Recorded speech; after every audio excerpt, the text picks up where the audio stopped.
on BBC Radio Leeds. It's 22 minutes away from 8 o'clock on this Tuesday morning. Good morning.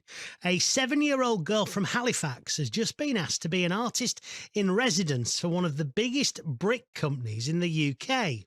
This is after she published one of her stories to help raise money for a school which is being built in Malawi in memory of her uncle who died from COVID last year.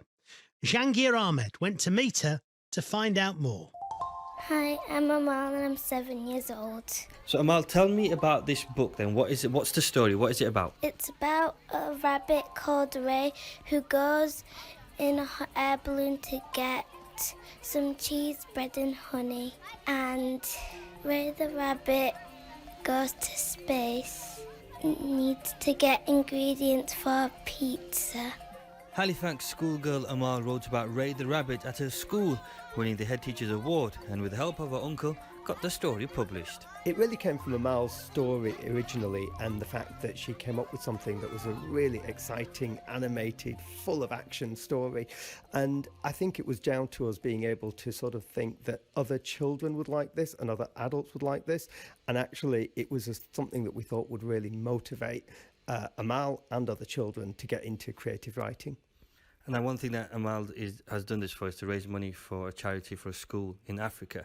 There's more to that, isn't it? Because it's in memory of her uncle?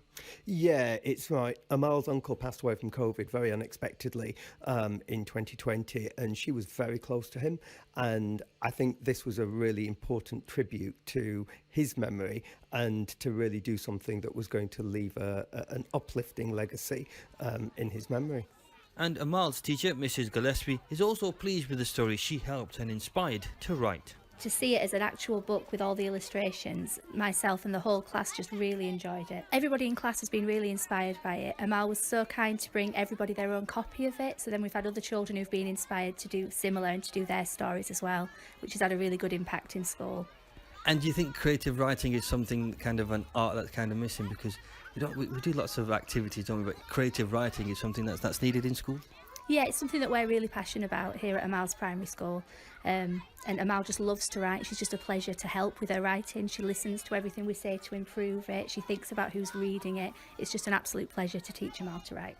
Now, the success of the book doesn't stop here. Amal has been commissioned to write a book for a brick factory and has also become the artist in residence for them.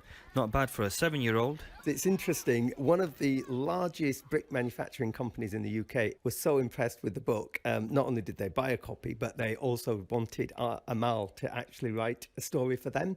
And they actually asked whether they could commission her to be their artist in residence and do stories for them. So that's something that we're now looking to do over the summer holidays. I'm very excited and I'm looking forward to going to the brick factory and making a book about it.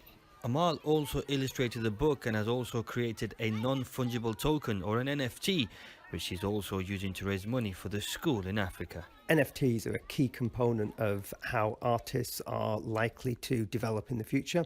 And for us, it was a case of how do we try to create something with Amal that reflects her creativity in a way that is digitally enabling her and the people around her. So we created this into an NFT art and it's available to buy. And again, all the money is going to charity. The children in Africa help the children in the school to learn and had lots of fun writing this story. It's a good story, isn't it? Jangir Ahmed speaking to 7-year-old Amal, talking about her first book being published and getting ready to write her next book about a brick factory. Gail Lofthouse. Let's have a little bit of space chat with a man who knows a lot about rocks.